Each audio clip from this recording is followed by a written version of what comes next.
Salam alaikum. Bonjour à tous. Donc, Excellence, Madame la Commissaire et l'audience qui est là aujourd'hui, je suis ravie d'être là pour vous présenter rapidement un nouveau ministère qui a été créé très récemment, qui s'appelle le ministère de la Transition numérique, d'innovation et de la modernisation de l'administration. Ce nouveau ministère, aujourd'hui, a été créé en mai 2021, suite aux engagements du président de la République, Mohamed El Sharif Azouani, dans un document qui s'appelle « Mes engagements », qu'il avait fait valoir pendant ces élections, où il s'était engagé auprès des acteurs du numérique en disant que la transition digitale fera partie en tout cas de l'agenda de la stratégie de la Mauritanie.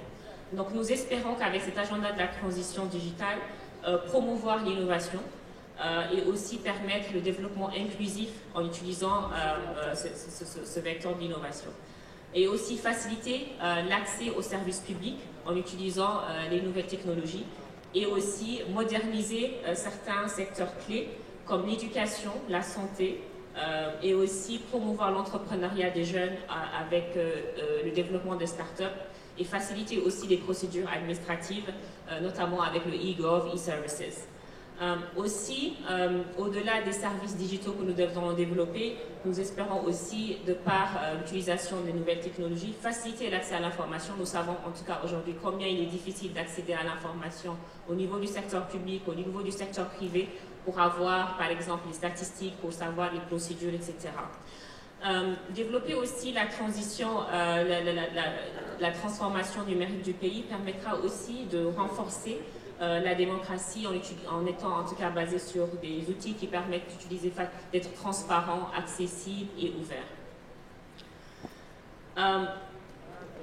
Pour développer en tout cas cet agenda du numérique, nous aussi nous sommes basés sur notre positionnement géostratégique qui aussi nous donne l'accès à la mer et par rapport à d'autres pays du G5 Sahel qui sont cloisonnés aujourd'hui, qui n'ont pas accès à cette mer-là. Et par exemple, aujourd'hui, la Mauritanie est dotée du câble ACE et nous espérons pour pouvoir aussi avoir un deuxième accès à la mer avec un deuxième câble, c'est un projet en cours, pour aussi faciliter en tout cas le développement et l'accès en tout cas à l'Internet.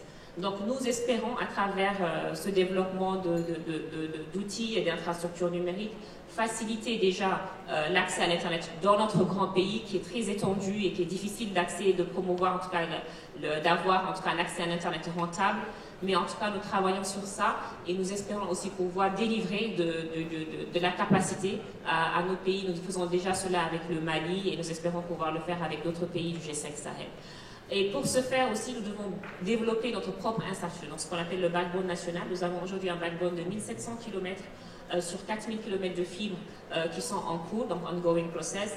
Et nous espérons d'ici 2-3 ans pouvoir finaliser les 4 km de fibres. Nous avons aussi des accès via le fleuve Sénégal avec le LON-VS et les câbles sur la haute tension, etc. Toute cette infrastructure-là, qui est encore en développement, nous permettrait en tout cas de pouvoir jouer en tout cas ce rôle de hub technologique qu'on espère jouer dans les prochaines années. Cet agenda du numérique ne part pas from scratch, donc nous avons quelques réalisations et quelques projets en cours. Notamment, j'ai déjà parlé de l'infrastructure de fibre qu'on est en train de développer et la création aussi d'une agence du numérique qui va centraliser tous les projets de développement de services pour l'État. Donc ce ne sera pas pour le ministère, mais ce sera pour l'État et ce sera actuellement logé sous la tutelle du ministère. Nous avons aussi fait de grandes avancées sur le legal framework, c'est-à-dire le cadre réglementaire et institutionnel pour, en tout cas, le numérique, en travaillant avec l'autorité de régulation, notamment sur, nous venons d'ouvrir, en tout cas, par exemple, l'accès au MVNO, au FAI, pour pouvoir venir acheter de la bande consciente et la revendre. Donc ça attire de nouveaux acteurs dans le secteur et bien sûr, les opérateurs aussi ont récemment eu à développer la 4G en espérant qu'ils seront aussi sur la 5G. Nous avons déjà presque toutes les lois en Mauritanie, nous sommes bien situés pour tout ce qui est legal framework. Nous avons presque toutes les lois sur les electronic transaction, data protection. Nous sommes en train de créer aussi une agence sur la protection et la sécurité, etc. Et maintenant, nous sommes dans la phase d'implémentation et d'application de ces lois-là. Nous avons aussi, avec le ministère de l'Intérieur qui gère tout ce qui est biométrique, déjà toute l'infrastructure qui est prête qui a les dernières options pour tout ce qui est biométrique, sur tout ce qui est services. Nous avons déjà ces ready. Donc, il faut juste implémenter les services pour pouvoir permettre de faciliter ces e-services biométriques, accès à l'état civil, etc. Nous venons d'inaugurer aussi en marche du 28 novembre notre journée nationale en Mauritanie, pas ici à Dubaï, la construction d'un data center qui nous permettra de mutualiser tous ces efforts de hosting qui sont faits au niveau des ministères, du privé, et pouvoir avoir de la capacité même à revendre et à donner accès à ces services au secteur privé. Nous venons juste aussi de signer, je ne sais pas si nos partenaires sont là, avec le secteur privé mauritanien et aussi un partenaire Arabie Saoudite pour le développement de Digital Services. Donc je parle de Smart Solutions par exemple et LM pour aussi développer ces services. Et ces services seront faits step by step, c'est-à-dire que nous allons développer 20 services au début, 40 l'année prochaine et 80. Pourquoi nous faisons ça? Nous voulons aussi utiliser les capacités locales, les entreprises privées mauritaniennes, pour qu'elles-mêmes respectent juste le standard et le framework pour développer ces services-là. Donc, nous avons cette ambition-là et nous sommes aussi conscients des faiblesses et des difficultés de notre pays. Nous avons aujourd'hui ces indicateurs qui prouvent que nous sommes encore bien loin des standards auxquels nous voulons arriver. Si nous regardons le Network Readiness, nous sommes classés 136e, donc nous sommes encore loin de où est-ce qu'on veut atteindre. Sur le e-Gov Development, nous sommes classés 176e. Sur le Telecommunication Infrastructure, ça va, oui, on est 132e. Ce n'est pas encore la zone rouge. Le Global Super Security aussi, ça va, nous sommes 133e. Et e-Participation Index, nous sommes à 186. Donc nous sommes conscients de ces alarmes rouges qui nous disent que nous devons faire des efforts pour développer le secteur. Donc, dans cet agenda du numérique, nous comptons en tout cas vraiment développer le secteur des infrastructures digitaux qui va être la base pour pouvoir développer les services par la suite. Et le mot important aussi, qui est très important pour nous, c'est de faire faire. Ce n'est pas de faire le secteur public qui développe pour le secteur public, mais c'est d'utiliser le secteur privé pour développer les services que nous comptons mettre en œuvre. Donc, juste pour... Je pense que je vais m'arrêter peut-être là, mais juste pour vous donner le scope de l'agenda, en tout cas, il est basé sur 4 stratégiques objectifs. Le premier, c'est le Digital Infrastructure, je ne vais pas revenir là-dessus. Le deuxième, c'est le Digital Government, c'est vraiment développer une administration tournée vers le numérique, qui est facile d'accès, qui est accessible et qui est ouvert, avec des données partagées, des données ouvertes.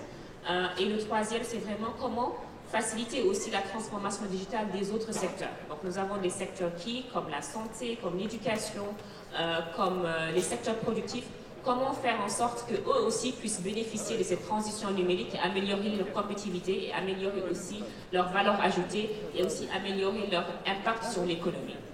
Le dernier qui n'est pas le moindre, c'est le secteur de e-business and innovation. C'est comment aussi faciliter la création de start-up, de champions nationaux et comment embrasser aussi cette industrialisation technologique qu'on connaît aussi, on parle aujourd'hui de fourth revolution of industry, technologic industry, et comment nous aussi en Mauritanie on peut leapfrog pour bénéficier de ces solutions qui sont accessibles dans le monde et auxquelles on peut aussi facilement utiliser. Juste, en tout cas, on aura quelques projets qu'on pourra présenter dans notre stand qui est au pavillon mauritanien sur les différents projets qui sont ongoing. Si les partenaires sont intéressés, nous avons des projets pour le secteur privé, des projets pour le secteur public, PPP et pour aussi les partenaires techniques et financiers.